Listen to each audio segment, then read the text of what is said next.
We looked at a fourth, a third and a fourth on High Street around the circle. Yeah. And then around the park. They did around the park. And we said we can go High Street to the Peacedale Loop and back, and they're like, yeah, we just can't really turn around. So it became a petting zoo. Oh, good. It was fine. Well, that's fine. Yeah. No, That it was good. It was, who knew? I mean, you look at that. Here's all of Rhode Island. It was 2 to 4 inches everywhere except for right over top of the skirmish. It was 8 to 10. I got 12 inches on my car. So you did So Valley it's Forge like- instead. We totally did it. We didn't Yeah, that was a mean Valley to. Forge.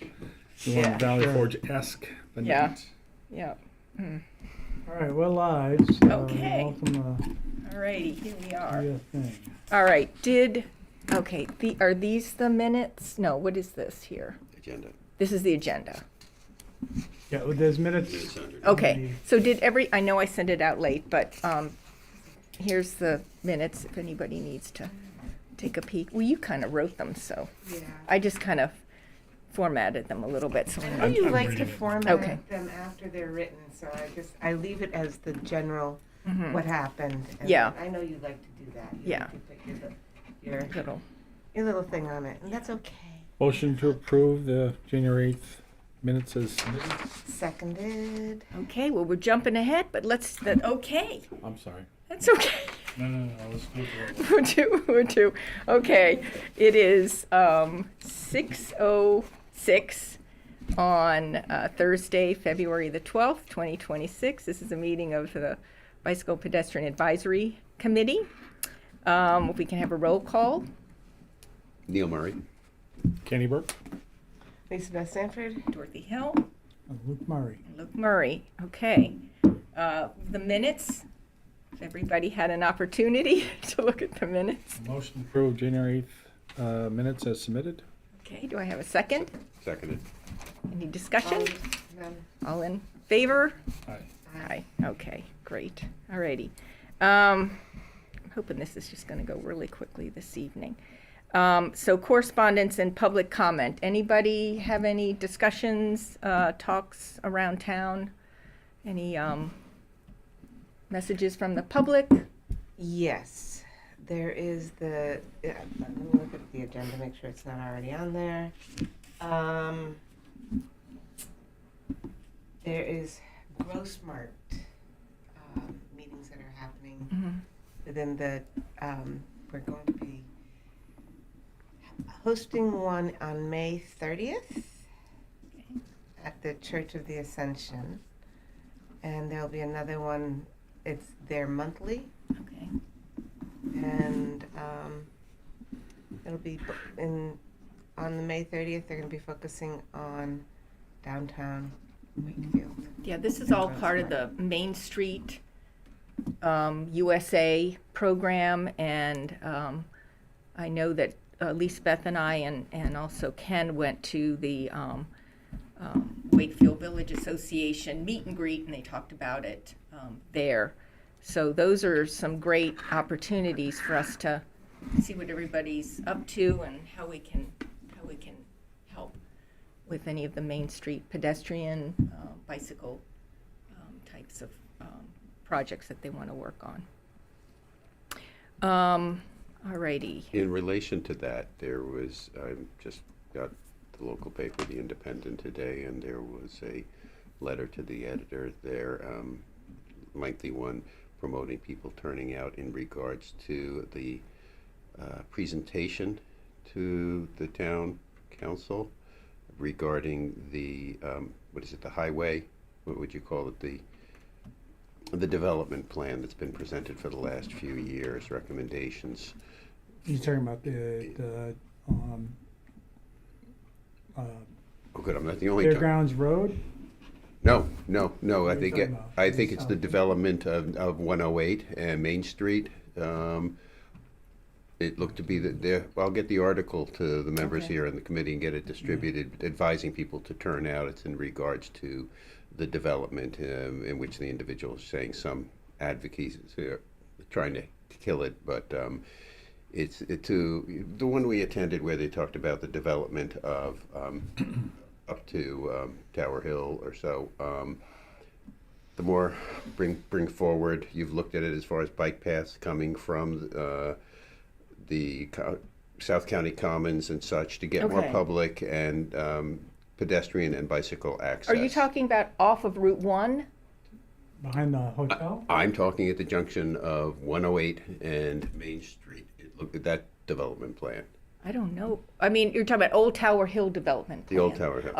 Okay, not a specific development. No, Just no, the- no. the- The whole the- plan being presented and for You're talking about input. the form-based Right, plan? form-based. Yes. Okay, Okay, yes. And that's coming up for presentation at the town council and Yeah, at the end of the, yes, I get the workshop date, but, because I can check, it's probably already on the calendar, but, yes, they're having a workshop, the consultant's coming in from Florida.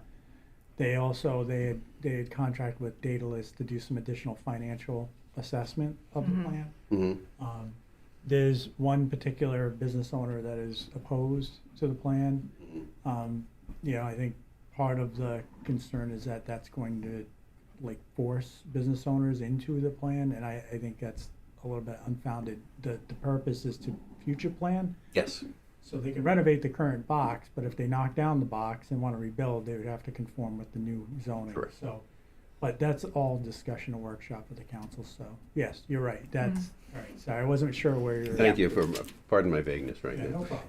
so, in regards to that, I did, take information, input from everybody, and I did submit the, BPAC's recommendations on the Old Tower Hill neighborhood plan, and I sent it to Director Rabbit, and CC Town Council, and I think the Planning Board, but I'm not really sure how. Maybe I just asked that it be shared with the Planning Board. So, and that was all basically just things that we had talked about in our meetings. I shared it with everybody. Hopefully, everybody had an opportunity to, to weigh in. But I did send that out, and I did share it with everybody. I brought that up in this public comment section since it was in the newspaper. Yes. For public advocacy. Right.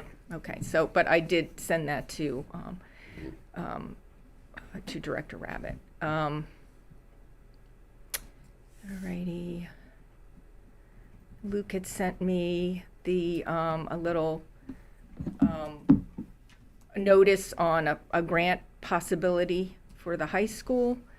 And I, just in looking at some of those, it seemed like you needed to be a 501c. You needed to, we could help with it, but I don't think we can submit. Is that from? You got it from somebody from the high school, with the high Yeah, school. that was, I think Janine Silversmith, who Yeah.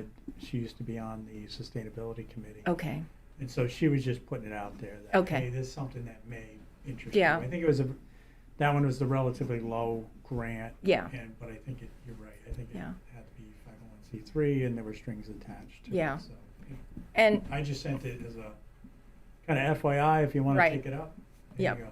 yep, and same thing with the Grow Smart Rhode Island meeting that I didn't get a chance to go to, but where they were gonna discuss these demonstration grants, and again, those are all submitted through, 501c. So, if there's somebody in our community, that we can help funnel that through, then, that's something that we can talk about too. I don't know if there are any groups within, South Kingstown that, Yeah, I that we mean, could help. I don't have any one to refer you to now. Yeah. We don't really have a bike pedestrian sort of 501c3. Yeah, No. yeah, or anything that's That's the kind one of- thing about being affiliated with the town. Like if you're a nonprofit, you actually have sometimes better opportunities for some of Mhm. that grant funding Yeah, that municipalities can't go for. yeah. So anyway, but I know that Neil may have some more information on grants within the state. I think we've got that somewhere in old business or new business. Wondered if anybody else had monitored like social media comments on sidewalk clearing, and if there's. I didn't even pay attention to it at No, all. you didn't? No, okay. I mean, Sure. Yeah. Yeah. I mean, there's, people walking and had a hard time over the last few weeks. Still do. I know Curtis Corner Road, basically from Vespia Lane, going, I guess that's west towards Curtis Corner and the bike path, and it is at Champaign or Fournier Estates, I forget the name, but in Sweet Allen Farm, that cluster there, there's a long stretch of sidewalk, the only sidewalk, and it's not, I mean, it abuts a wetland. So I'm sure somebody owns it. Don't know who does, but it's unfortunate because I know a lot of those folks in that neighborhood walk to get to the dollar store and the mobile and pizza. Or even to get to a bus route. Yeah. So I mean that.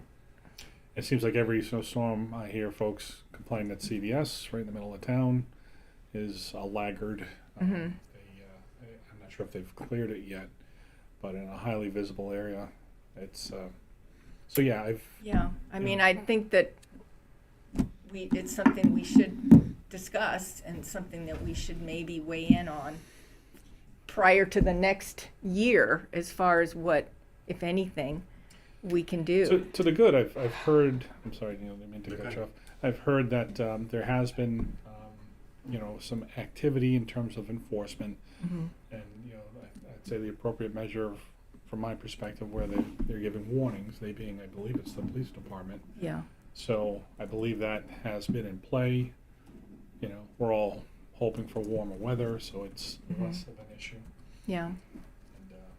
And I think, from my perspective, it's all those routes that are attached to the school policy to have school children walk within whatever it is, a quarter mile, if it's elementary, and a half mile, or whatever, or a half mile, a full mile, if it's depending on what age group you are. So at a minimum, those areas should be cleared or monitored for clearance for safety reasons. Yeah, I know that there were quite a few comments about on Broad Rock.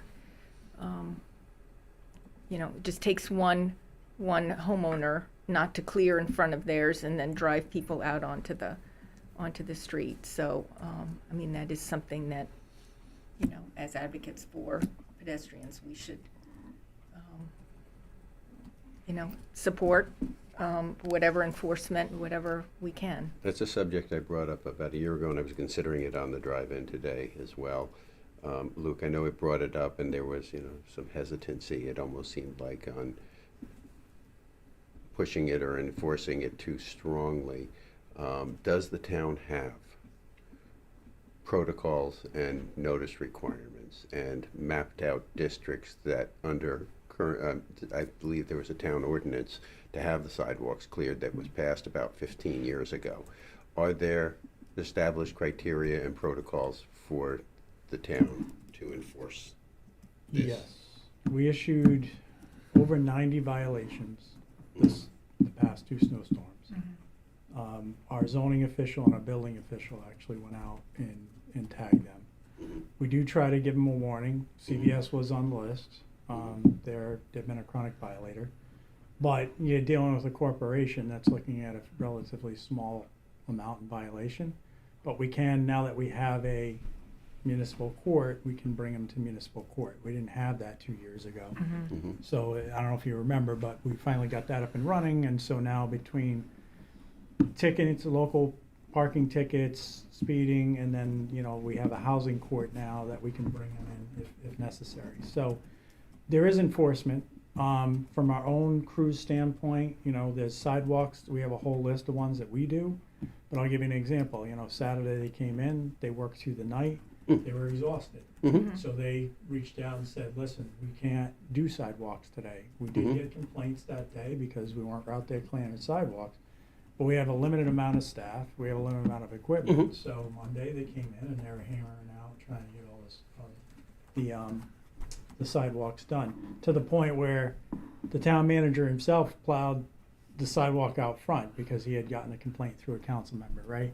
So we, we're as proactive as we can be on our own sidewalks, and it does take a lot of time and resources to go out and violate people too, like issue the notice violation. Then of course we also get pushback from people saying, well, I either had an exemption or I need an exemption.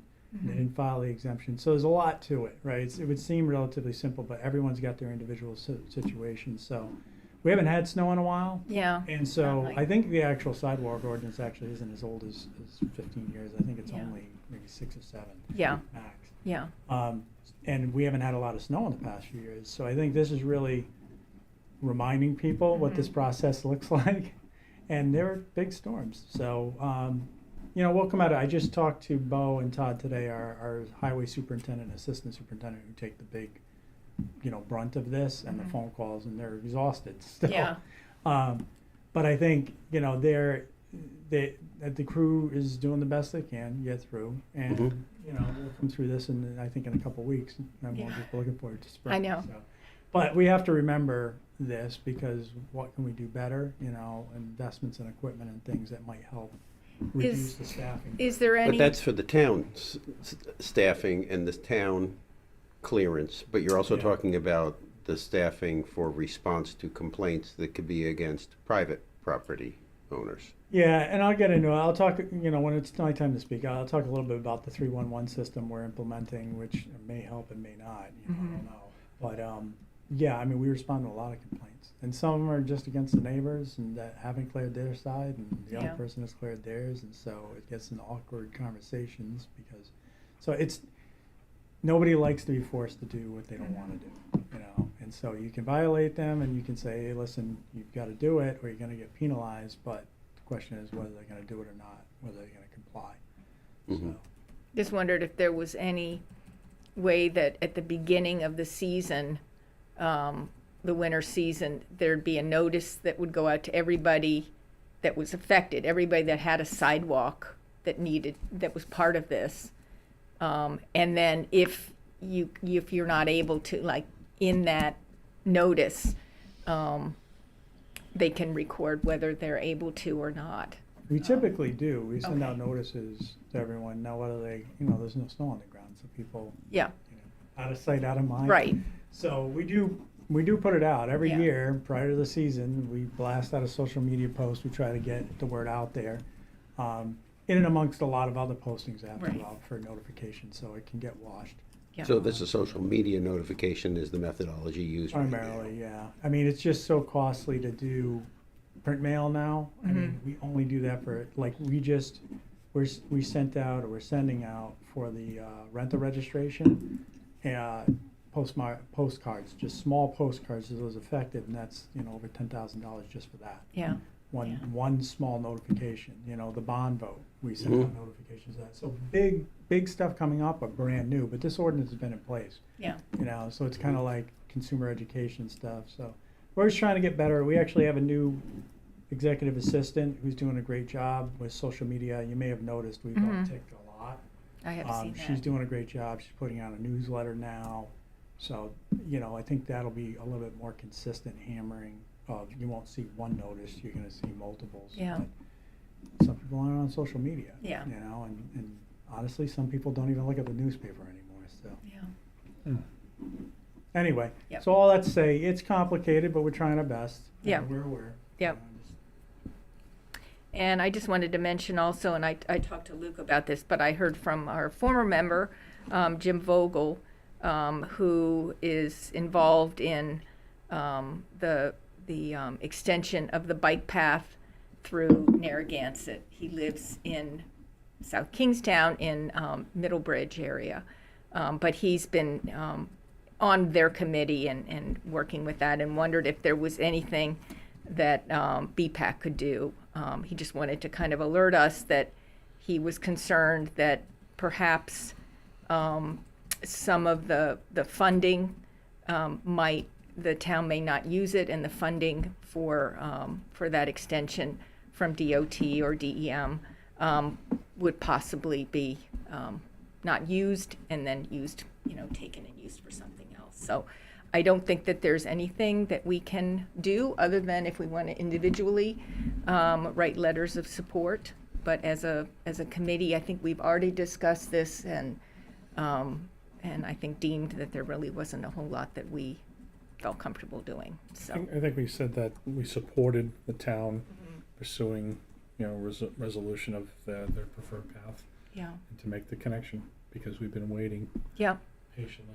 because What, 30 years? they, yeah, I mean, Just finished. folks come north or come west and use the bike path that South Kingstown pays to maintain, and we would like also to have a safe off-road way to get to the beach. I Anyway. have a safe off-road route, but then it's over hill, over dale, through parking lots, and I can't publicize it. But No, yeah, I mean, I don't, we know how to get to the beach.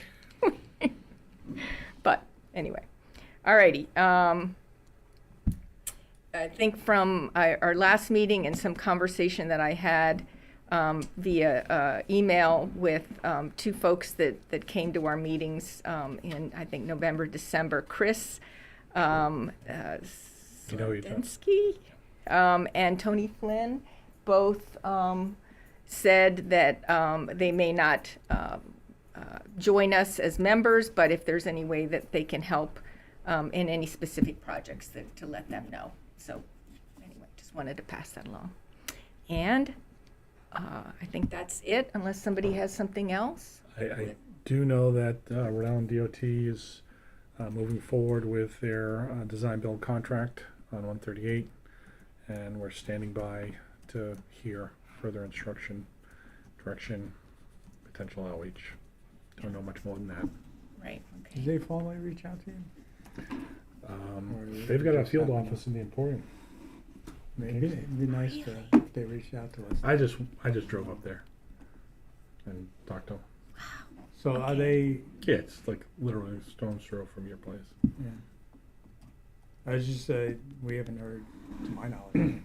So, Wow. That's nice to after know. I've requested, updates. I'll swing by when I hit Simply Tie. So, yeah. Alrighty, so staff report? Yeah, so a couple general ones. Last week I had a call with USDOT, an individual program manager there, about the Safe Streets for All grant. They offer a kind of a feedback session on Okay. the grant applications. I'll actually, hold on, let me pull up the memo that I wrote to Jim on this. Because I can read you off some of the statistics so you guys have them.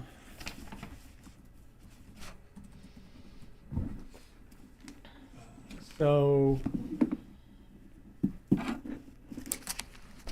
see. It's February 6th that I met with them. So it was myself and then two representatives from Bowman, Eric Weiss and Randy Fixman, who helped us prepare the application. And then we're also a big part of the Safe Streets for All plan. So effectively, they said that, how many awards did they give out? Across all categories, they gave out 521 awards, totaling $982 million. 454 planning and demonstration grants. So that was the bulk of them, planning and demonstration, which I think has a cap of $500,000 per grant. And then they gave out 67 implementation grants. But they received a substantial, only about 13% of the submitted implementation grants got funded. Okay, So it gives you a perspective. Trying to remember how many they actually had, but it was they had something in the hundreds of applications, and they only awarded 67. Now Newport did get a pretty sizable grant, and that was kind of a broad-based. I was focused on ours, and they did get into like specifics.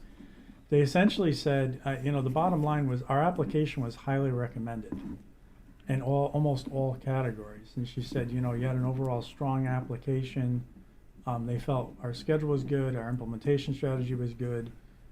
There was a couple of areas, limited weaknesses they brought up, implementation schedule timelines. So just providing more clarity and realism, because they felt that we may not have been realistic on some of our timelines, maybe a little too aggressive. And then maybe a stronger linkage between proposed countermeasures and their anticipated safety impacts to further strengthen the application. But overall, she said, you ranked very, very strong. Now, that said, there's it's like any grant program. There's the staff recommendation, and then it goes into the upper echelons, into the meat grinder where all the, the real decisions get made. So I don't know what wranglings happened at the upper levels to kind of pull strings to get awarded. I did note that Rhode Island did get 2 awards. City of Newport, they got a total federal award of $19.2 million.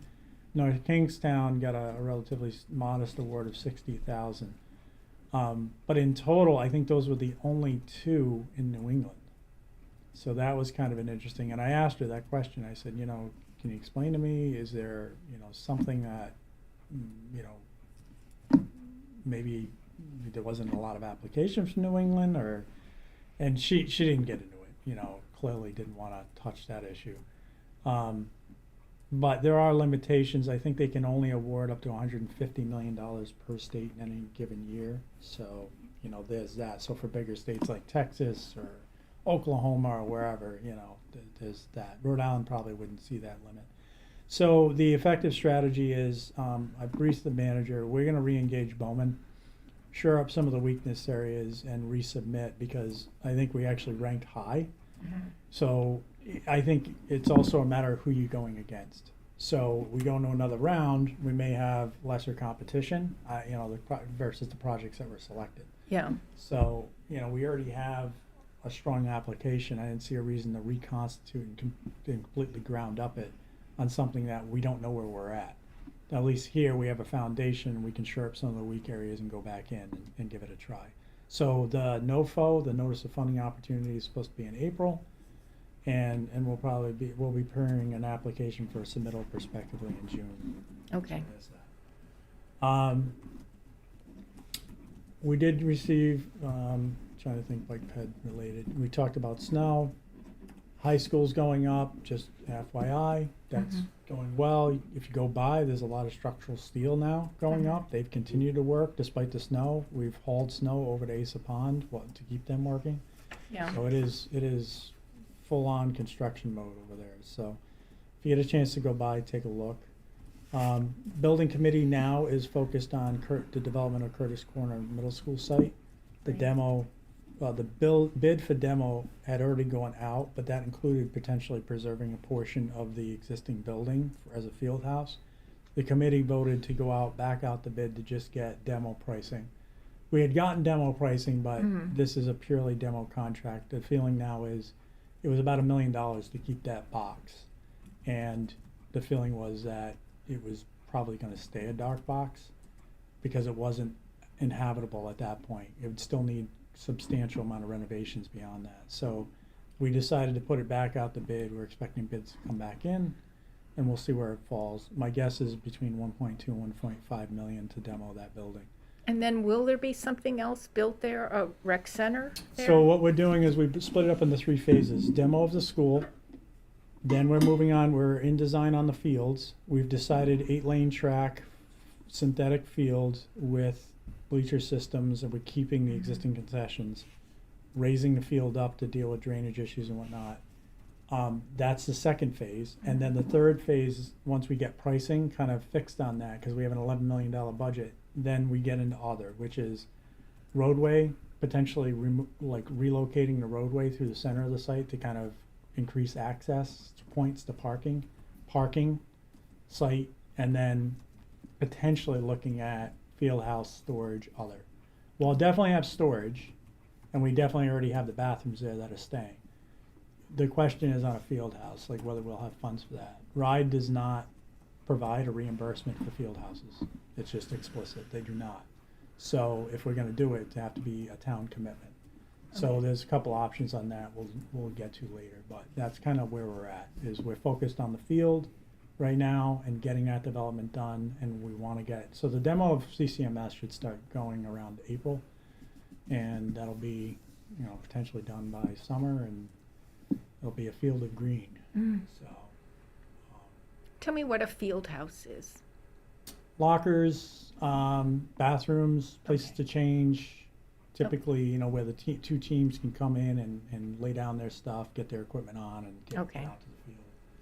So it does not have to be, that section of building we're looking at preserving was about 18,000 square feet. It does not need to be 18,000 square feet. Okay. So we'll look at options on that. Okay. And there's some prefab options we can look at. Otherwise, we did get, Seth Magaziner's office notified us, we got a grant for $250,000 to do resiliency measures at the beach. I was involved in writing that application, which is great. We had written it for 1.2 million, I believe. But that's okay. We got some's better than none. So I think we'll be looking at the boardwalk, the playground, some of the stuff about moving some of that stuff back, and looking at the parking and kind of coming up with a master plan to start doing some retreating. Yeah. And some, maybe some natural buffering to get some resiliency out of that beach. So, CIP has been approved, so the monies that were there are, prospectively approved. However, the year one doesn't get approved until the operating budget gets passed. So the operating budget is due March 1st to the council. We'll be having hearings through March and April, prospectively passed in May, and then there's a whole referendum thing that may go on. So if you're going to be tuning into council, you'll start seeing the budget becoming more and more of an issue. So pay attention to that. Neil, you already mentioned the Old Tower Hill Road work sessions. So those are going on along with the Homestead work sessions as well, which is a whole nother topic area. Any other specifics that you want to, there's so much going on. Yeah. I can't even begin to Yeah. tell you. I'm working on the demo plans for the Wakefield and South Road Elementary School, Okay. as well as surveying the sites, and I just got a material study done of those buildings. So that's ongoing. And prospectively, it's kind of a bit out there, but there's some money coming down through Senator Reed's office and others for affordable housing for us. So we're full steam ahead on affordable housing measures. Can I ask, related to the high school? We made the effort to meet with the school building committee to make the compelling and I think inarguable point that it's great to have a high school brand new. If you can't connect people through new sidewalks, it's the town's biggest investment. It'd be a huge miss if they didn't include that. I know there's a quid pro quo. The school building committee is only focused on their site. What do you anticipate the future coordination collaboration is with the town and Columbia Street and School Street as far as the sidewalks? Yeah, we've had a few of those discussions internally. I'll be honest, with everything going on, it's been difficult to kind of wrangle everyone around the issue. Sure. But that said, you're right. Building committee is purely focused. If you bring that to the building committee, it's not even me. Kate Massananti will tell you, we're focused on the site. So, that's a town thing. You can take it up with the town. I wear both hats. So I sit on the committee and and I'm aware of it, and I've told you, internally we're having those discussions. The question is, we already know that we're going to redo. There's sidewalks on there now, so it's not like we have to reinvent the wheel. Right. We have money for repaving. We plan on repaving, re-sidewalk. The question is, there was a question on the realignment of School Street and Columbia, which I think is going to be ongoing as far as what do we do with that intersection, because that's been brought up. There's some drainage improvements that are going on as kind of tangential because of the project. They've cambered out drain lines and whatnot that we've become aware some were blocked and whatnot. So there's an interface there, but it's on our radar. We still have a couple years to go. Actually, it's probably more like 2.5 on the school project. So it's in the queue. With that being said, I'm thinking about the side streets and the other side of School Street. There's the side that the school is on, and then the opposite side has no sidewalks at all. And all of those would, when you think about so School Street, the side that the school is on has a sidewalk. There's a sidewalk, yeah. The opposite side does not. Yep.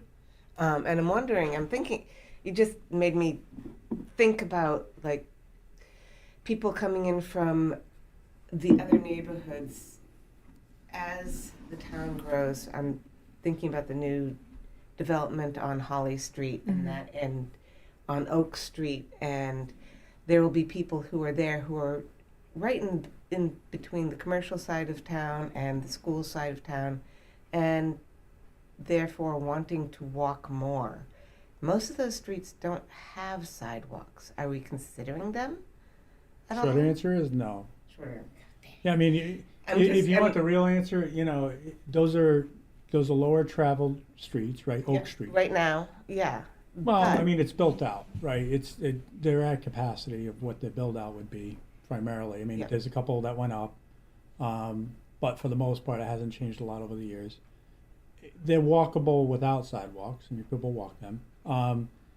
Prospectively, if we were to take that sort of model, and there's a lot of roads around there that we could move sidewalks onto, but right now the town, I mean, I go back into this, it always comes down to money, right? You have to pick your priorities.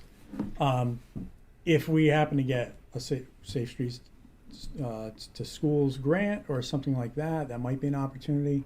But I think we haven't done enough of analysis to see where people are coming from. Like if you have a few kids who are going to that school, and I will remind you that population, we used to have 4,500 kids in the school district. We Yeah, now it's gone have down. 22. We're prospectively going to have 21 next year, and it's going down.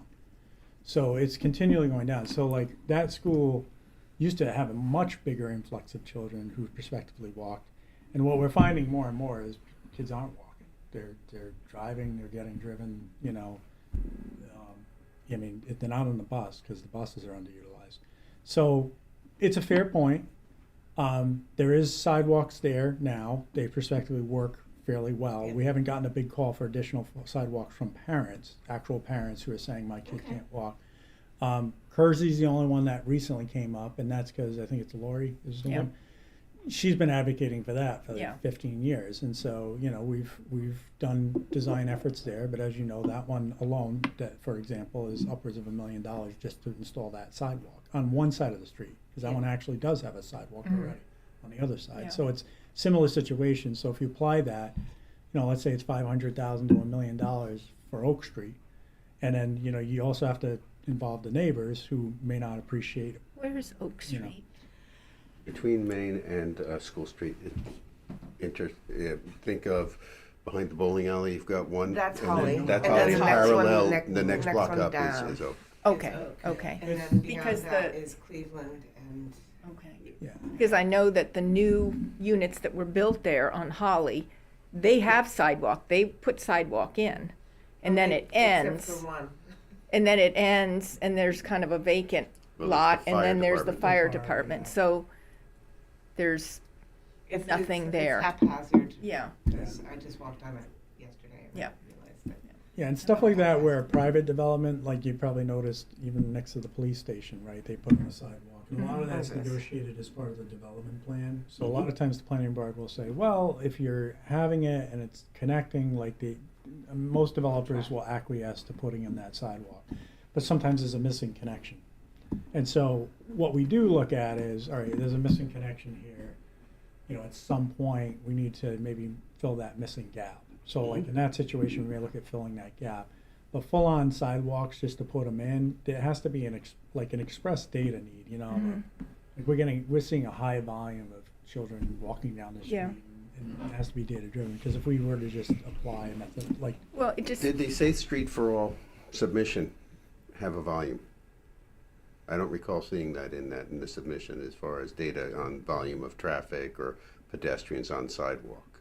I think we did in the overall application, we had Think so? traffic counts, yeah. We had traffic counts.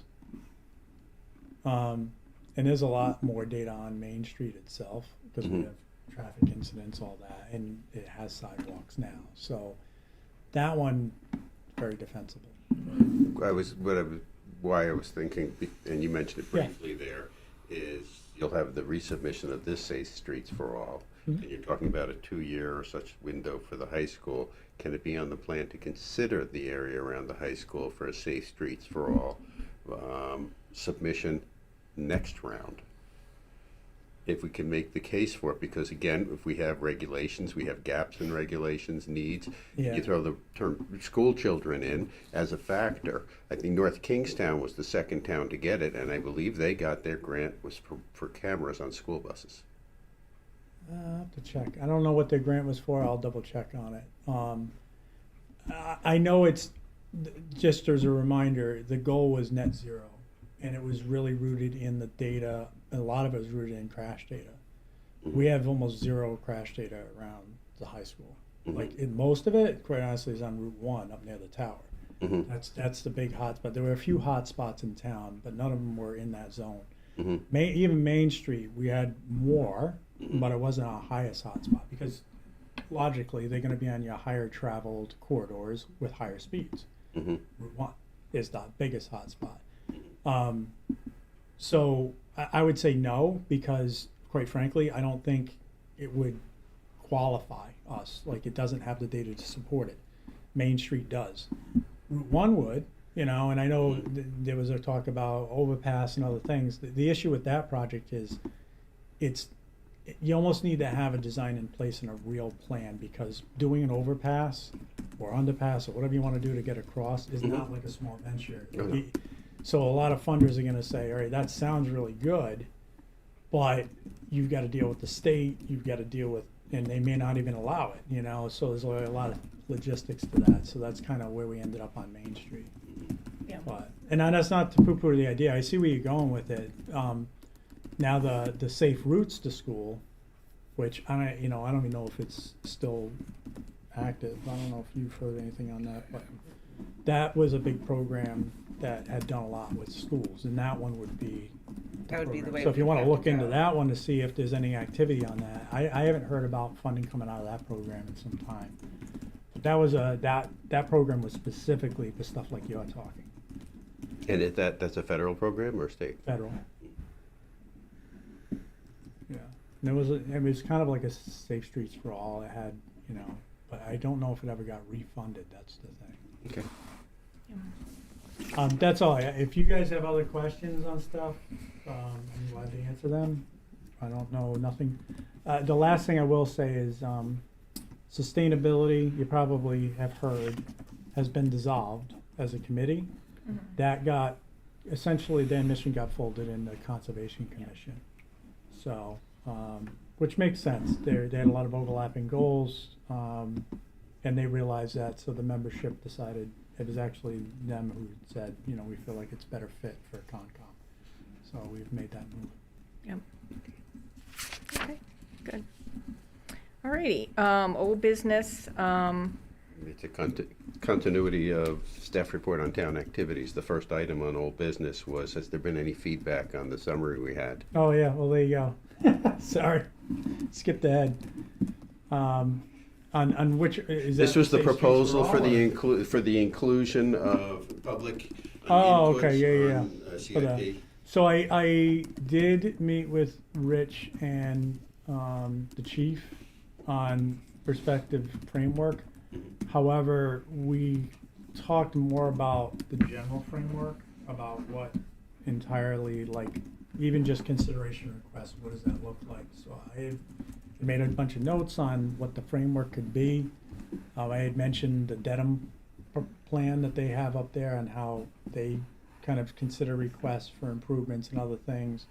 And so we talked broadly. I have not had a chance to meet both the chief and Rich, especially with the snow and everything going on, have been tasked out. So I have not had a chance to follow up with them again on that.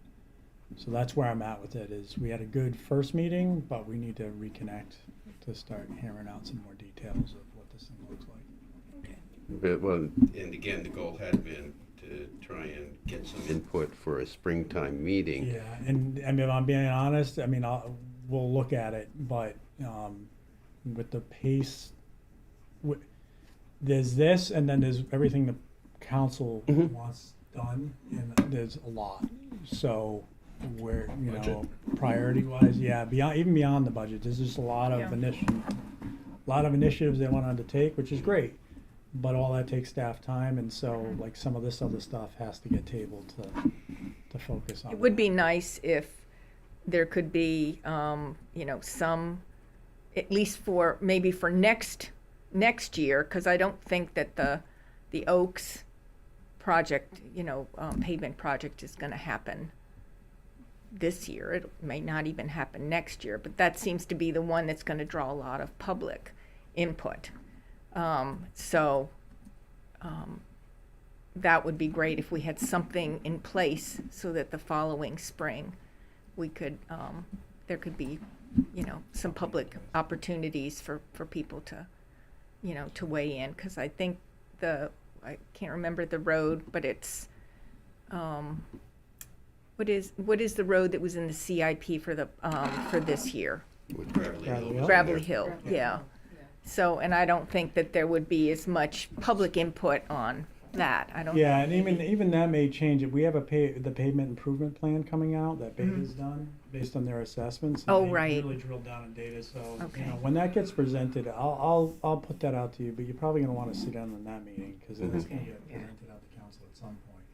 And that plan, I think, would be helpful to kind of better understand where we're falling. Okay. They rate every roadway in town, Yeah. like percentage based and whatnot, so that'll also be a driver on how we approach the CIP moving forward, because it'll be more of a data-driven process. But yes, I think it, realistically, the top 5 goals of the council, not one of them is transportation related right now. So if I'm being honest, like where our focus is in those 5 categories right now. Yep. Affordable housing, that's a big one. Yep. So, Yeah. I'm just gonna drive into Sarah's. Please shy. do, please, Beth. I'm good. I'll let you do Okay, it. well, you guys are gonna take it with you, eat it in your cars on the way home, 'cause it's, okay. The inventory bike path, crossings, obviously, we're not doing anything because of the snow. It was snow. Right. It was, and Yeah, I'm hoping to have a little less time working during the daytime so that I can go Yeah. pull that through. yeah, So So- what I can do is, I talked to Jamie Rabbit tonight about this, that's it. okay, because I talked to, You I talked to talked Terry to Murphy. Yeah. Oh, okay, boy, they move So- fast. So, Rex had done a little bit of inventory work. Okay, Jamie's done some inventory work. I'm putting it all together. So I asked Jamie tonight, I said, listen, I need everything you have. And so he's already put in some requests for lighting to Okay. support the request for the night riding and whatnot. okay, But I'm trying to pull all the stuff together into a single document, see what I have, what I don't have. Jamie did make some notes on the plans that DOT had given us, saying what they had done and what they didn't do. mm-hmm, What I don't have is pictures and also if there's other requests that we have. So that's where I need to kind of fill in a lot of gaps. So Yeah. I think once the snow melts, Okay. because you got to be able to see the ground because there's Yeah. markings and Yeah. we need to know where those markings are. Some are on the roadway, some are on the sidewalk, some might be covered up. So I think hopefully we get a warm up and some of the snow recedes and then we can get back out there and do an inventory. And if it's just too much, and I understand if you have a job and you got Yeah. life, right?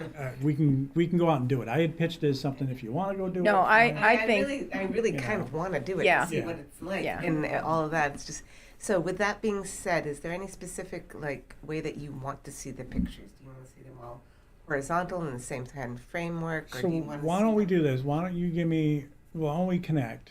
Yeah. Send me an email, Yeah. right? In the next week or so, we'll connect offline, Yeah. and then we can. I can figure out because there's some that have already been visited, but I don't have pictures of them. I said to Jamie, I was like, I really want to have a full report, like pictures of the intersection, Yeah. what has been done, what hasn't been done, what's our expectations, what we'd like to see, right? And then that way I can get clear feedback from RIDOT on here's what we're willing to do. And then if they can't do it, especially if it's on a town roadway, what can the town do, potentially the town funds? And then figure out how we get this all just zipped up. So we'll connect, and then I may just assign you a certain number of them. Yeah. That's Because fair. that's the other thing. I mean, there's multiples. So maybe I assign you 4, and I'll take 4 or whatever, and we'll work together on it. So yeah, I think that's a better I'm approach. absolutely, available to help, Okay, and so, if you want to yeah. participate as well, like I'll take all the help I can get. Yeah. I'm really just looking for inventory, and then if you Mm-hmm. have any suggestions, I mean, we're not transportation engineers, but Right. there's some practical approaches, and I think that most of these things we talked about having some sort of signal light to Mhm. on approach. So Yeah, I think the one thing that I talked to Terry about was that, that I thought, and I think maybe we thrown it out too, is that for drivers, that there be a specific look to every crossing for the bike path. So there's gonna be a specific signage, there's gonna be a specific look to the paint on the roadway where it crosses, so that that's a high traffic, that's where the bike path, that's my input. I don't know whether it's going to go anywhere or whether it means anything, but I thought that would be something that would be important, since a place, it's the bike path. Sure. And then also from a driver standpoint, that's where, this is something different. It's different than any other crossing, because you're going to expect maybe more volume. Well, to that point, and interestingly enough, this evening as I was driving through campus, there was a person that was walking on an adjacent sidewalk perpendicular to one of University roads, so walking at pace, quick step. And I saw where the crosswalk was. I had the right of way, but they decided just not to break pace and just didn't even bother looking, just walked right out in front of me. I appropriately slowed down. I mean, obviously I do that. So it struck me because I do a lot of, I focus quite a bit on the drivers and, the consistency with signage, striping, traffic control devices. Oh my goodness, there's so much opportunity for education for pedestrians and bicyclists to stop. You are entering a right of way. Right. They have the obligation to stop, and many times they do not. So it's interesting. Yeah. What's on the physical road is typically tightly regulated, and what we have with the bike path is something that's expanded over time. So you got different technologies, different types of striping. Sometimes it's a local road, there's a state road. Sometimes it's a ministerial road. About 4 years ago, they put a different type of crossing system in there. But yeah, I think equal weight for the bicyclists and pedestrians as well as the vehicles is very important. Yeah. Well, I think that'd be a great project for us for this year, because I think we've, in the past year, we spent a lot of time with, the CIP and how can we influence, low cost and no cost enhancements to the projects that are already happening. And I think that with these new funds, using that 350, dividing that up, I think we can, I don't want to say we can check it off, but I think that there's some mechanisms in place to take over some of what we used to look out for all the time. So I think that, whatever we can do, public input or public education, helping with these, with the crossings, doing some fun stuff with the bike path. I think that would be a nice focus this year, if there is. I don't know what you all think about that. I think that would be great. So. Drag the 250th committee into it. I do have a suggestion for that. That's under new business. Alrighty. So we've got that. Well, so now we're at 6C, and wrap up of CIP 27. And so what I think that what we did last year was we started to look at things in September. And so I think we can take a little break and look at it again this coming September and see what we want to do then, and then take it from there. So if that's okay with everybody, if that makes sense. I'd like to review it in September, Yep. in conjunction with the other report that you said will be coming out showing the prioritization of roads, too. Beta. All righty. Number 7, new business items, a discussion on bike pedestrian-related grants in Rhode Island. Since that meeting, I did some search. I was not able to find anything on my initial search of specific grants that might benefit it. I'll continue the search, Yeah. but the initial review, I could not find anything Yeah. offhand. And as Lucas said, you had somebody in the staff who was looking at grants in the past, but I haven't heard I mean, I didn't reach out to that person for any Yeah. ideas they had or any resources that they might have of directions I should search either. Yeah. But if they're busy doing that, should I step back from them and just let them do their thing, Well- or just ask if they have any avenues they'd like support on? I mean, if you come across, I would say this to anybody in the group. If you come across something, let us know. We often get notified because we're here, we're a municipality, so typically they'll send it to the council, to the manager, to me directly because I get a lot of these grants, so they know that I'm out there. To planning, to others. So like typically transportation grants will get forwarded to Rich. I get a notification every week. I'm signed up from the state for an online system that issues out all grants. So I typically, right now, there's a lot out for affordable housing. You know, that's the focus of the state. So these things go in waves. Sometimes there's recreation grants, whatnot. So if I hear anything that you guys can help me with, I'll let you know. If you happen to come across anything, you're like, hey, Oh, that was my let goal. us know. You never know. Like there might be stuff that what we don't want to do is miss something that's out there. You know? Well, I know that the Bike Pedestrian Master Plan did have a listing, or does have a listing of funding opportunities. So I'm going to I'll take a closer look at Could you share that. that with me too? Yeah, it's on. Yeah. So that's something that we can look at as well. So. Alrighty. For new business member discussion on 2026 goals. Recruitment. Yes. Alrighty. Haven't Has- heard has- from. Recruitment ever Rick? been done through bicycle-related businesses in the area? Yes. We've had postings up Yes. and no response. Oh, I mean, We had a anytime couple. Yeah, you can how long go. ago was that? 2 years ago. Okay. And we've done it like 5-6 years ago. And there's some interest, but Winston has talked to some of those folks. Mm-hmm. Yeah. But it doesn't mean it can't be done again. Mm-hmm. Right. Yeah. That's all. We'll just get out there and talk it up.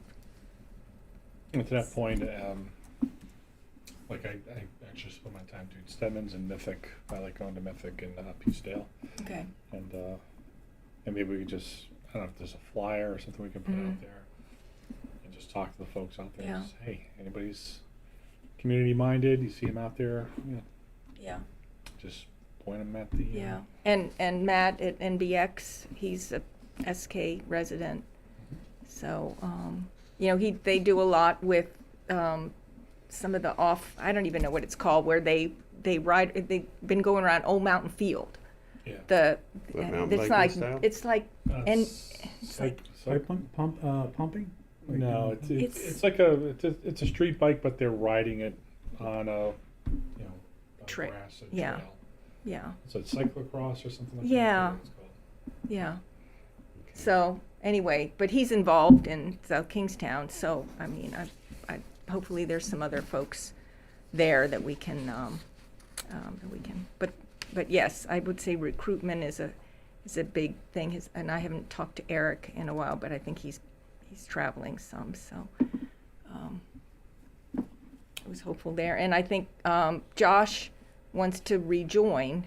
I'm not sure when that's gonna. I think he said something about March, that he was gonna reapply. Does he have to reapply? Did he expire, or He does did. he have one Apparently that he he- just stepped away from? I think he expired. He needed to. Go in the council. So yeah. that- Okay. So, but he said he did want to. So, and I think, we just talked about maybe the bike path. That could be, working The on inventory. that. Mhm. What are you guys interested in? That we can. Discussing a potential subcommittee?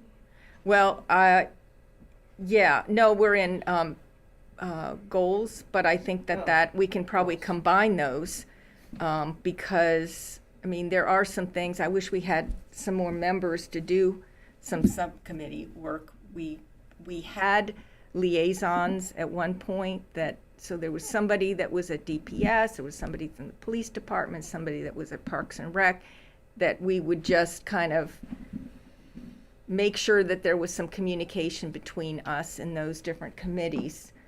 and I think that kind of fell by the wayside. I don't know if we want to reinstitute that and have something along those lines where we check in with these different groups, or if we want to have subcommittees that work on lighting, because that is something that we did talk about, doing some kind of inventory on not just bike path, but crosswalk lighting, and whether it was state. Rich said, let him know if it's on a state road or where it is that we think there's a lighting issue, and he'll go to RIDOT about it. So do we want the lighting as part of our 2026 goals? It could be. I think it aligns with potentially either formally walking back the prohibition of use of the bike path at night, or kind of informally saying, we're just going to not include the bike path as a park. Yeah, I mean, So if there's going to be activity on the bike path, at a minimum, there's typically going to be crossings of several state roads, a couple of town roads. yeah. So that's an alignment or an intersection of interest. Yeah. Okay, so are we thinking of that for just the bike path, for lighting of just the bike path, or are we thinking of in general throughout the town? If you do this the right way, I would suggest, again, going back to our master plan, we looked at how to connect the various, like we picked one village, one densely populated area, and said, how do you get to the other densely populated areas? And through that analysis, we came up with corridors. Mm-hmm. And then we all had kind of anecdotal, kind of a mind meld, and we talked about what's safe and what's not. Mm-hmm. And so it should be practical, it should be data driven. We don't want to necessarily, illuminate roads that people should not be riding on anymore. For example, I hate to say it, but it's true, Ministerial Road, it's gorgeous. But nobody should be riding on that at night because it's too. Yeah. It's It's too narrow. Yeah. too narrow, too windy, too. Yeah. Yeah. So it should be a process of screening, I think. Yeah. And typically when you look at, like I mentioned earlier, this Sweet Elm Farm, there's one of the housing developments right here on Curtis Corner, near the bike path crossing, and that the only sidewalk has not been shoveled. It's a problem because people are walking the road. Mm-hmm. So I mean, there's ways you could sit down and look at it and screen it. We could do that anecdotally, but we don't have the weight of Yeah. a planner or like a professional engineering firm that would do it and come up with recommendations. So No, you're talking- What do you think about us doing that? Is that something where the town would listen? I'm sorry, repeat. That's okay. I want So what are we talking I did about first. I wanted to specifically? make sure when we're talking about lighting, I was kind of talking about at crossings, the so crossings that of lights. so that people driving can see that there's somebody standing there that's wanting to cross. Now, are you talking about road lighting for bike riding or walking? Yeah, I'm sorry, I missed that first piece. So, yes, like for example, when I'm on my bike, I'm typically not worried about crossing too much. I'm riding with traffic in a roadway. But if you wanted to focus initially on crosswalks, I mean that kind of makes sense. Then that piggybacks on somebody else before us decided it's important to put a crosswalk there, so it met some metric. Right. Right. And then we could just That we can go on phase our one, own. I mean, we can figure out some way to visit at nighttime these crosswalks. And I mean, I keep talking about 138 at South Road. It is crazy. There's no lighting there.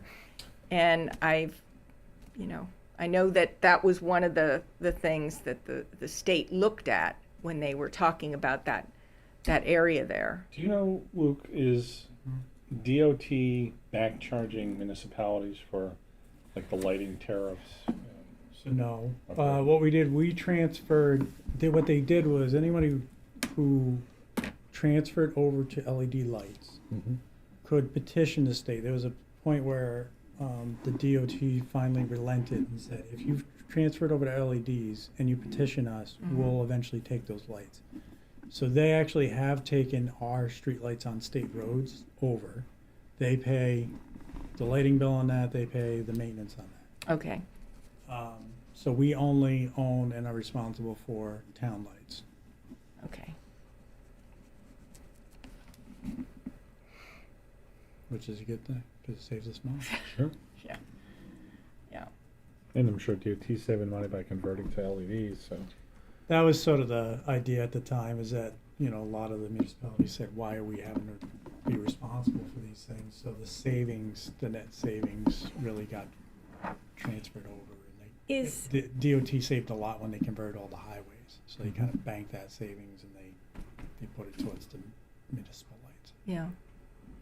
Is there a listing or something that the town has of all the crosswalks? Because I mean, the town has to repaint them from time to time. Yeah. So is there already a listing of where these crosswalks are that we can then visit each one and take a look at what we think, if there's, So And- the and we purpose need- of visiting each one is what? to see if there's adequate lighting there. And that's a question. What is adequate lighting? I don't know. So I know that we have inventories of various things. What I don't know is if we have one specific to crosswalks. I know Okay. that it's highly likely that Highway or Rich through DPS has an inventory. Whether they have everyone that's on a state road or town road versus the two, I don't know. I'd have to ask. Is this something that we want to take on? I mean, that's That's a a question. question.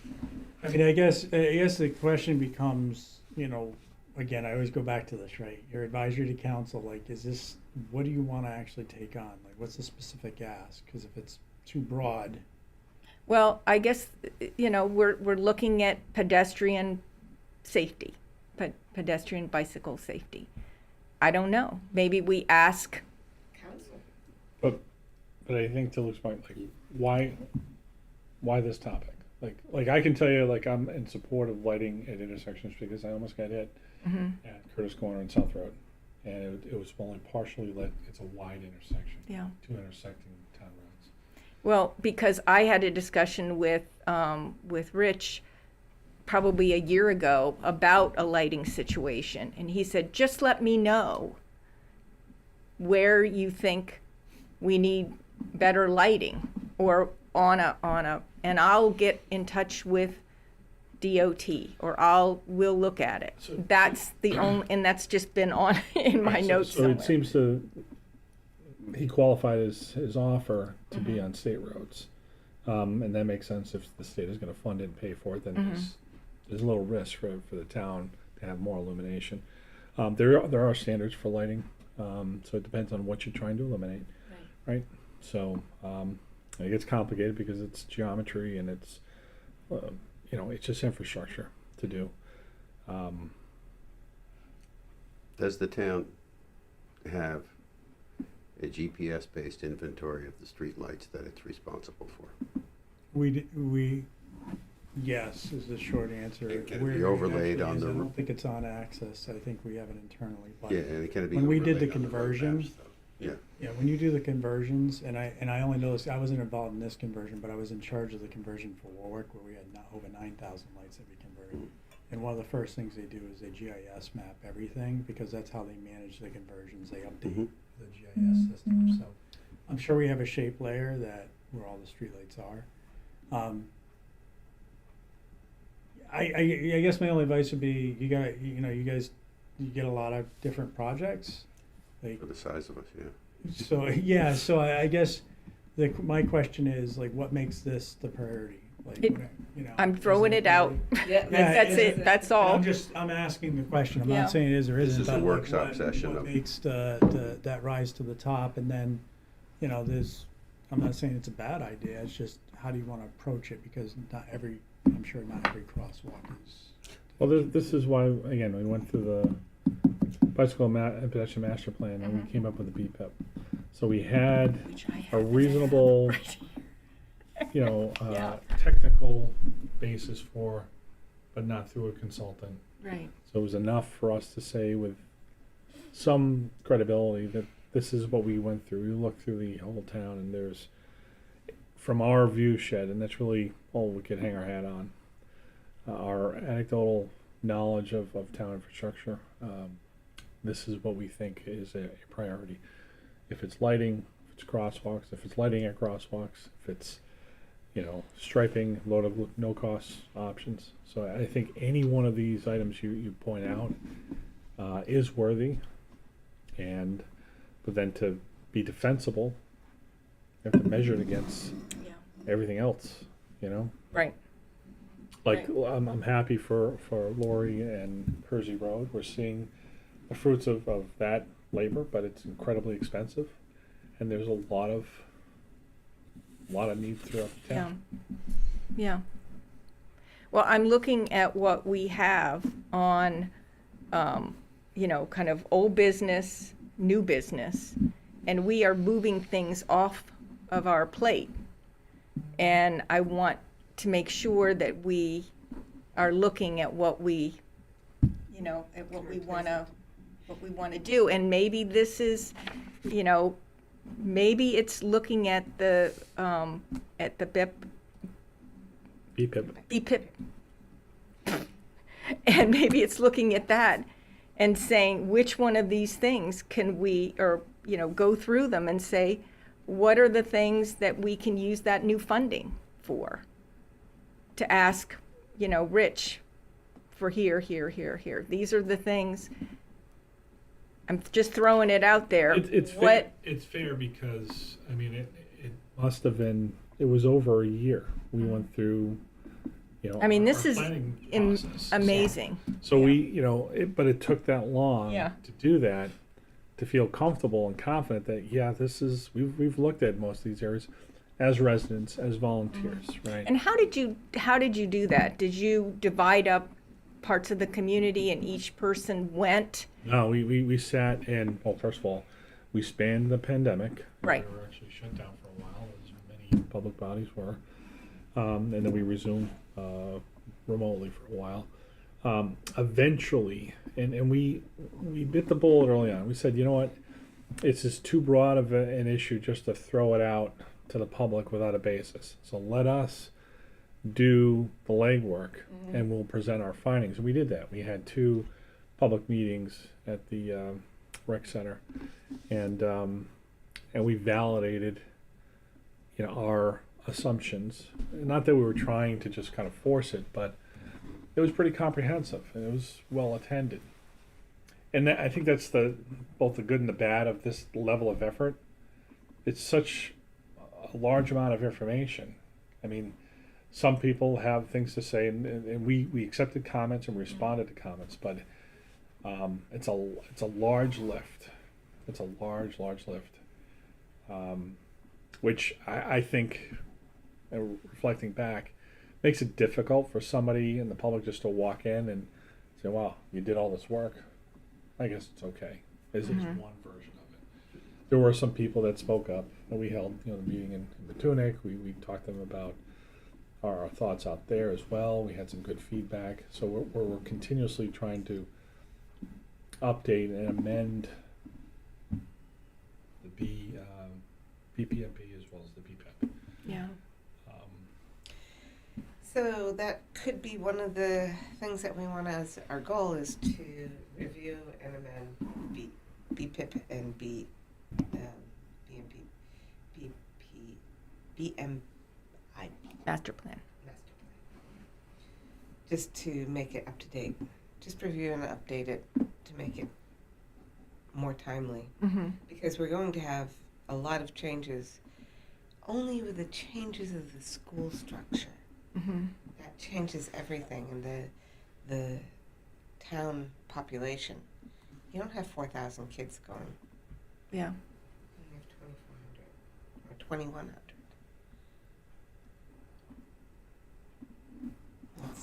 You might need to review that. That might be a more. Well, I think that maybe this is good to discuss, and then maybe next meeting, we'll have an opportunity to think about it, and everybody can weigh in a little bit more on what they think some of our, I mean, I think that the bike path, I think we have a good idea of helping with that. You know, and I think that pick some more things that we can work on for the community. It's really important for whatever pavement improvement is going on that we get community input on it before it's actually Before, yeah, it goes to bid. it goes to bid. That to me is one of the higher ones. Higher.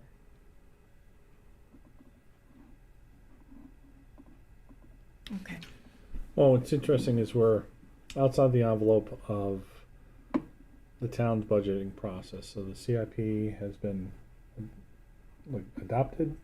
That's been voted on and adopted on the Okay. 6-year plan, and then the first year will be folded into the operating budget. So yes. So I think the point there being, if we were to start it, let's say next month, and commit ourselves to 6 months, 7 months, I mean, that should put us in a good position to have recommendations at the let's say 6 months at the onset of serious town staff budgeting, where if we have bona fide recommendations that we can stay ahead of the curve with our role as the council, check with staff, make sure things are aligned with what their thoughts are, and jointly the best case scenario is then you're rolling out those recommendations, let's say before Labor Day. Beyond that, it's like the cake is baked. The town has too Right. many moving pieces. They can't just come up with a budget, in December. They got to be working on it perpetually. Yeah. It gets passed in July, and then they start.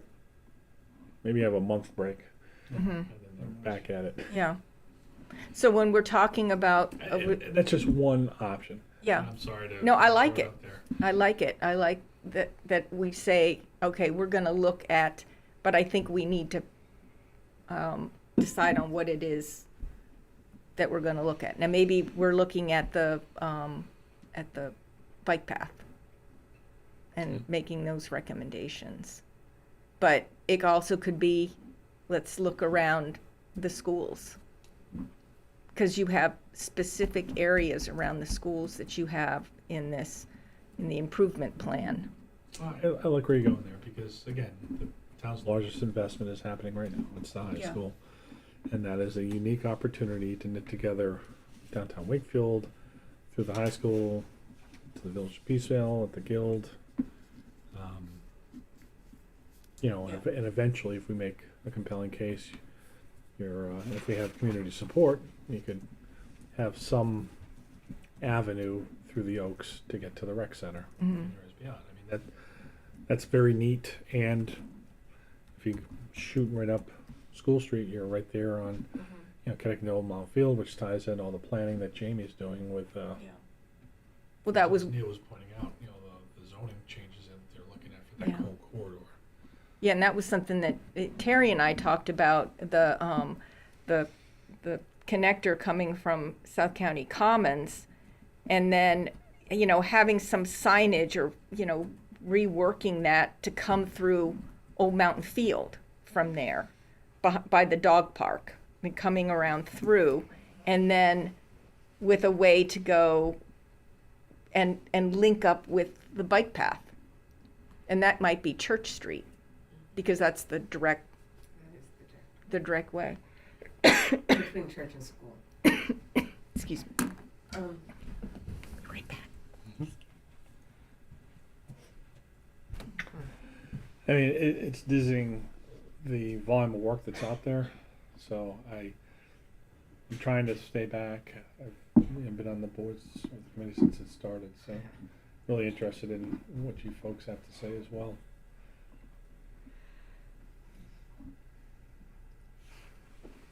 I think smaller chunks right now because there's only 4 of us. The biggest chunk to me is recruiting new people, and it's always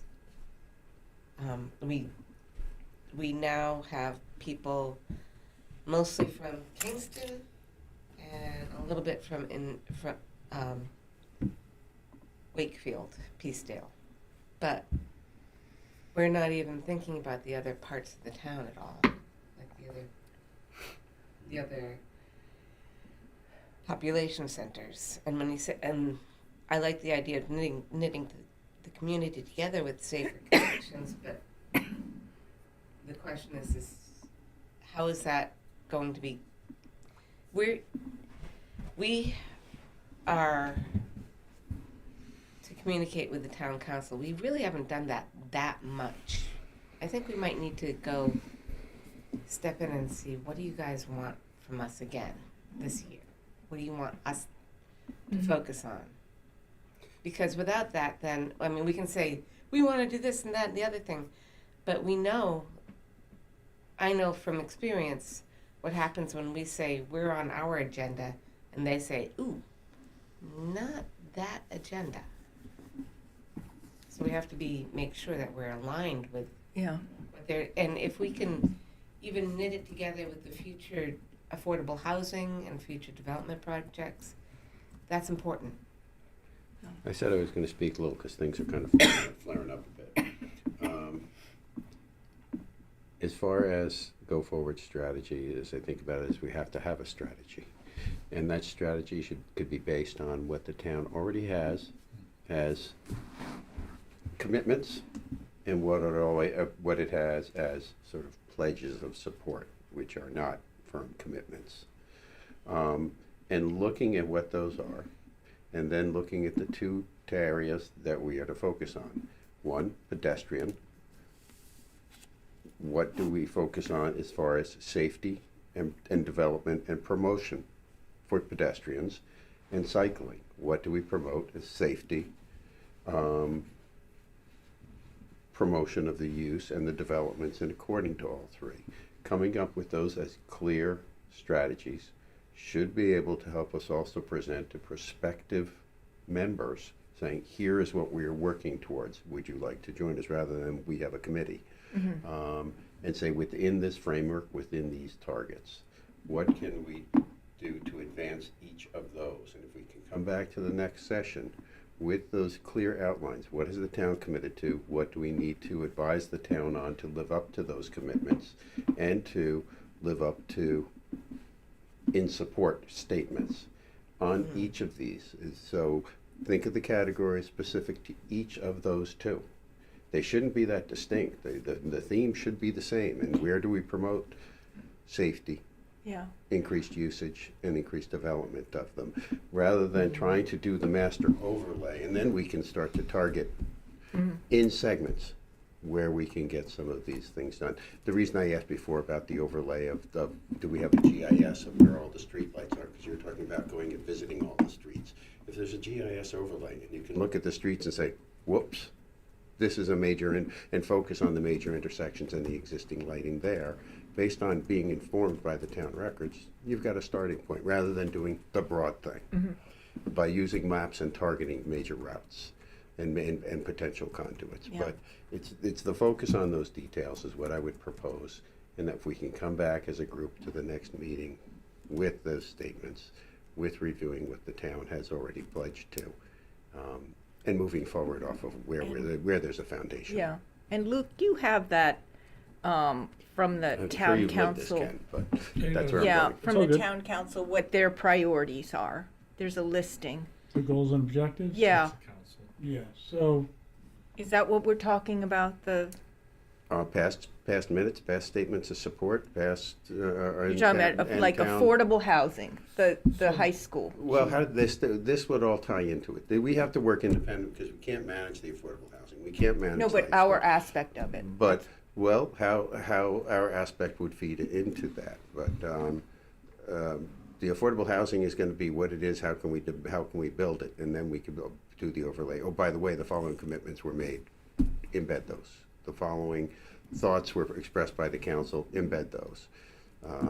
But on a firm criteria that we establish as a template.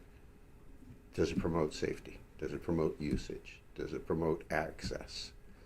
Those are the types of things that we should be able to, in a standard format, bring to the town on each of these proposals, rather than recreating every time.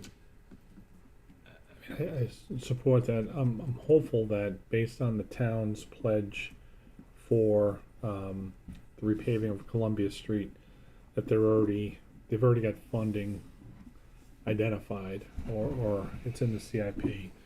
So that kind of binds together the investment in the high school. DOT just paved the external part, of 108. And just on the other side of 108 is, again, Old Mountain Field, and there's continuous investment. They're building the new, I don't know what they call it. It's not a field house, but it's a concession stand. Yeah, the concession slash. Yeah. I mean, they're continuing to invest. So, I mean, one opportunity to leverage existing town staff commitment is, which has been endorsed by the council, is that cluster. That's interesting. We've been at it for a while, but maybe to your point, maybe there's a better way to approach it and package it and to stay ahead of it, given like a 2.5 year time frame before they have a ribbon cutting for the new high school. And I appreciate your point, Lisa, about that. We're not necessarily turning a blind eye to the other communities, but this is where the density is. This is where the town investment is. This is where the high school is. It's where Old Mountain Field is. There's always going to be those opportunities, like the folks in Matunic. Hey, we got an issue out here, Green Hill Beach Road, and there's great one-off opportunities to do rapid flashing beacons. I don't know if that integrates what you're trying to get at, Neil. Where we can get points to get traction. Yeah. That's what you've got to start somewhere, and if it can get the points to get traction, and to be able to get the skill set and expand it to the other sections of town. That'll provide impetus for people to want to join us too. And which gives momentum to do further reaching. That's That's what we're right. getting at. And as we were talking earlier, so Luke was intimating that the council is the one that sets, their goals and objectives. It's not That's annually. what Is it he's annually or? bringing up Yeah, now. so every time a new council comes in, 2 we years. request they set goals and objectives. In the past, prior administrations, they're pretty extensive. What we've tried to do is get them to identify, like every board and commission, Yeah. if everything, I always say, this is my saying, if everything is a priority, nothing is. And you get nothing done. So what we've really tried to do is get them to hone in on a handful. So they identified 5 this past session. So high school was number 1, and on time, on budget, and making sure that everything falls in line so we can open the school. Expansion of affordable housing opportunities was number 2. Repurposing surplus town properties, which is why I'm heavily involved in that, and that's a priority for the manager. Homestead exemption, which we're actively working on and looking at. We've had multiple work sessions on that to see if we can even do an exemption, because it's complicated. I don't know if any of you have watched the meetings on that, but if you get a chance, it's a real treat. There's a lot of numbers. And then modifying zone ordinance to allow more commercial and mixed-use zoning, which also feeds into the Tower Hill effort, which has a workshop. So those are the 5. And so I guess to your point and what I'm hearing, I'll give it my 2 cents is I think it is a good idea if you want the council to kind of work with you on this. They're telling you what their goals are. Right? That's where their focus areas are. That's where the administration is. It's like anything. It's like when the president gets elected, right? You see this whole shift happen on where things point with the administration. This is where we're pointed right now. So if you have things that fit within these goals, and the construction of the high school being one of them, or the affordable housing, right? You have these 3 sites that we're going to be working on, and if you have connections and things and pedestrian around those hubs, those are probably going to be aligned with what the council wants to hear about. What they're probably going to be less receptive to is some project that's not even on their radar, that this group maybe thinks is a good idea. And I'm not saying you can't, and I don't want this to be misconstrued. I'm always in favor of you coming up with ideas, but I just think you'll have better reception to actually get stuff done if it aligns with any of these 5 goals. Can you scroll down a little more again? Yeah.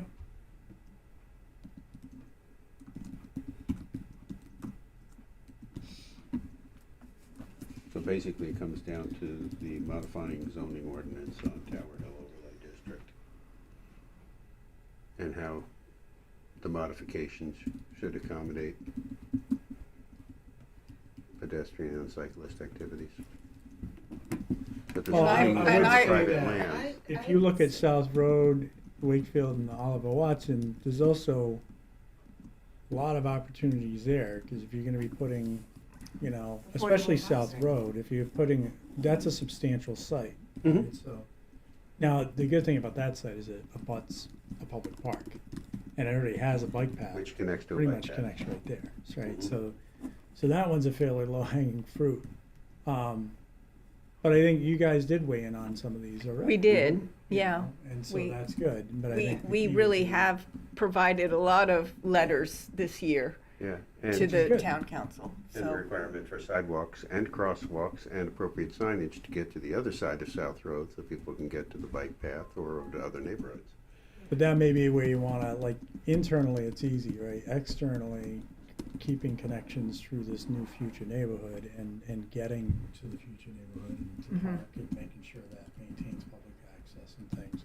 But, you know, coming from the hill across the street and then, you know, down South Road is always a difficult one as well, so. I don't know, it's just, Okay. you know, I'm throwing it out there, Yeah. these are the 5 areas where this is I think where the that's- council's headspace is. I think that's a good, certainly a good point to look at each one of those and how pedestrian and bike safety can, you know, mesh with what is going on. I know we've talked about the new high school, but I think Ken's right and that we know that they're just looking at the building now, but we need to have that keyed up so that as soon as we can, that, you know, that we weigh in and say, we need better, wider sidewalk to get students to Old Mountain Field, because they're gonna have activities there. And I don't wanna downplay, you know, we don't have funding secured. Right, For the roadway.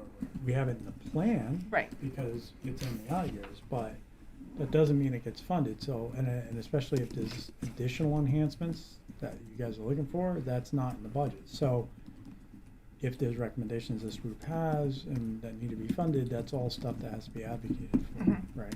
So, Yeah. This can be accessed on the town website? Yeah, actually, I can send it to you. You just send it, you know, Oh, we send that did? to I'll us, just that'd be send it to you great. right now while I'm Thank thinking you. of it, so. Yeah, I'll resend everybody what we sent, what we discussed and what I sent to Jamie on the Old Tower Hill Mhm. plan. Because that, I think that does point out a lot of the things that we've discussed that are problems in different places in town. How can we, if we're gonna be restructuring this, if we're gonna do a new code, how can we integrate those so that we don't have the same problem we have on Route 1, where you have a community that's gated and you can't get through it. Pedestrians can't access it. So let's make sure we don't, if we can, that doesn't happen in this new area. But, all righty. Anything else? I think this is a lot. It is. We've got a good chunk Yep. here to work on. Yep. Yeah, so the subcommittee assignments. We'll talk, we'll, when we get more people, we can talk about doing more of that. Mhm. So, anyway, I think that's it. Unless you want me to bring up the bike parade. Please do. 250 cyclists for Yes. 250 years? Yes. I talked to Terry about it. She thought Uncle it was Sam? fabulous. But I said, well, I don't know that BPAC can run it. And I don't want to get into having to go to the police and everybody and ask for permission. She says, well, I think it should run through the 250th. Oh, And I said, she's okay. She's getting back at me. That's No, fair. she thinks the world of you. She said, oh my God, Ken was on that skirmish and he was not gonna. Well, in all seriousness, we have a to-do with the 4th of July. So our committee's going to co-join Terry in her existing amazing program to supersize it. We haven't figured out what that is yet. I can also say that we're closely working with Tiger Patrick and the VFW. So I think there's going to be a special ceremony after is it the Veterans Day Parade, I believe. Okay. So sometimes when you attach yourself to existing Yeah, programs where other people are doing a ton of the work, right. and we're just like, hey, yeah, Yeah. how about if we have a kind of float of 200 wheeled float? I know. Maybe that is an opportunity. Yeah. Um, Anyway, I threw it out, so she may bring it up. But I've seen pictures of communities that have done it before, and if it was off-road, it was like on the bike path and people joined in, or if it went to a certain, Great to have. with all the kids with their red, white, and blue stuff, it just looked really cool. Tandem bikes.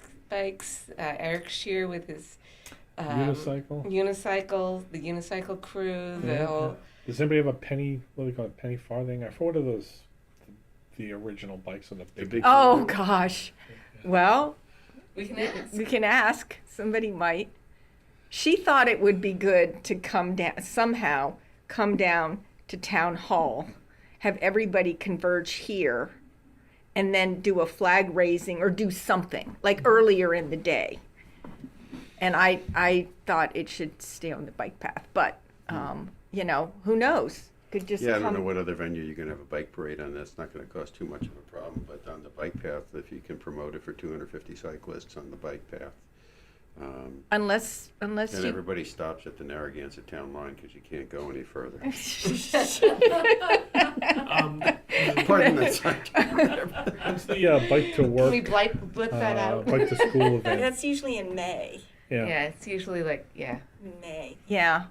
But I kind of think the decorating of the bikes in red, white, and blue sounded kind of cool. Yeah. So Memorial Days, May 25th. Look up bike, 4th of July bike parade and the pictures. Anyway, do that on your own. We're I don't want us to run over here. All right. It's 7:40. So anyway, things to think about and bring to the next meeting. Good thoughts to the next one, Yeah, sure. absolutely. And But so we do have an event planned at the town beach. I think it's the 3rd week in September.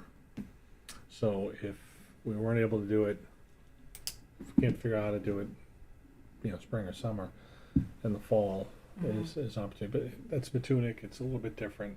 yeah, Bike friendly, but okay. yeah. Anyway, I'm happy to help with it.